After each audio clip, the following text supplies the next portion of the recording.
வக்கீலிட்டேன். அவரது தம்பி ஊம துறையோ மருத்துவ நாடி உதவி கேட. வெள்ளக்காரன் தீரங்கியோட 4 பக்கம் படைய தொடுக்க. மருது பாண்டிய காட்டில இருந்து வீரத்தோட பதிலடி கொடுக்க. ஆரோ மாசம் நடந்தது போரு. ஆனோ பூமி செவந்தது பாரு.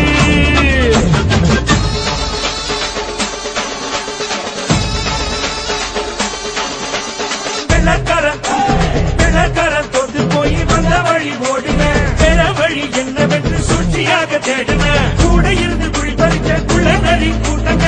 பாட்டு கொடுத்து இருவரையும் மாட்டிக்கொள்ள வச்சாங்க.